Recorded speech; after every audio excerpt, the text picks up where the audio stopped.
Everybody, it's Ryan Taylor, and here to talk about the paleo diet, or the primal diet, or the Atkins diet, or the low carb diet, or whatever else you want to call it. Basically, it's the low carb diet, and it's something I've been on for a little while, and I feel great. And I've lost some weight, I have more energy, I've been sleeping better, and I just feel healthier. I don't feel sluggish, I don't feel bloated, I feel really good. And thankfully, it's been coming around over the past 10, 15 years after there was a resurgence in the Atkins diet. Even though Atkins had been around since the early 70s, and the whole low carb thing had actually been around for 150 years. Kind of used to, and then the paleo people say, well, that's how they used to, our prehistoric brethren used to eat. They used to eat fat, protein, and fibrous fruits and vegetables, whatever they can hunt and gather. But mainly it was animal fat and animal protein. And their heart disease rate was non existent. They didn't have too much cancer, if any at all. They were quite healthy and lean. They weren't obese. So it wasn't until the advent of starches where we started eating potatoes and pastas and rices and breads and processed carbs and beans and mainly sugar, lots and lots of sugar.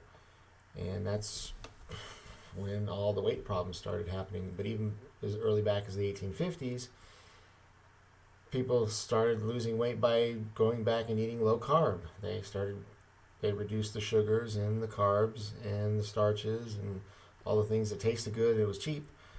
And they go back to eating protein and fat, and guess what? Health problems disappear. They lose weight. They feel great.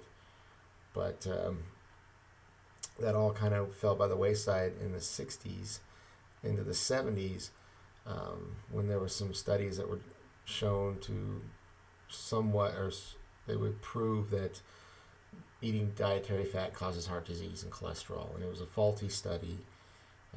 It's been debunked, but the mainstream medical establishment treated it as gospel.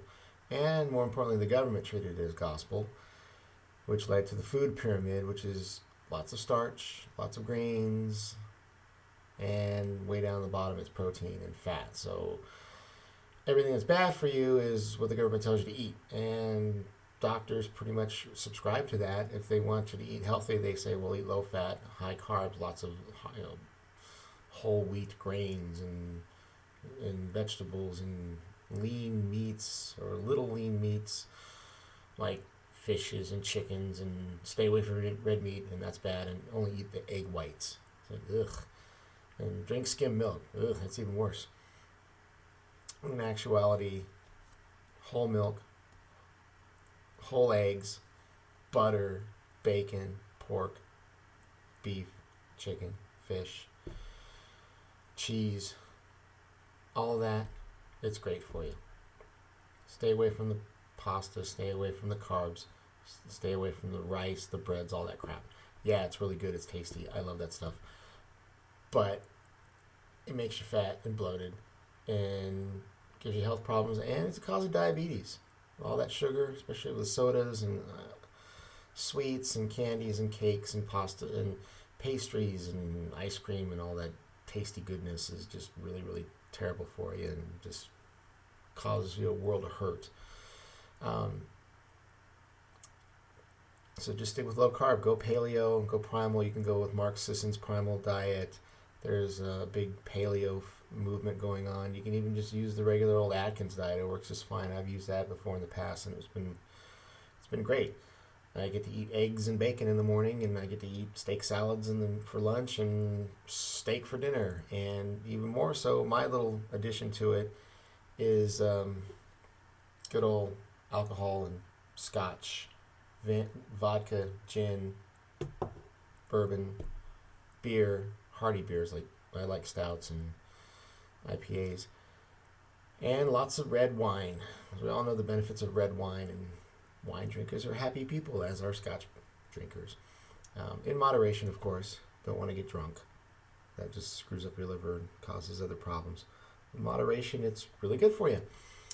So I drink every day, and I quite happy about it. And I also smoke cigars, and that's another issue of another subject of whether or not tobacco is good or bad for you. Everybody will tell you it's bad for you, but there's been some other studies saying that's not always the case. But that's for another post. So, eat up. Eat low carb. Eat lots of meat, lots of eggs, lots of butter, lots of bacon. Oh yeah, and eat your vegetables. You can eat salads and you can eat your fruits. I like berries and strawberries and boysenberries and blackberries and any kind of berry.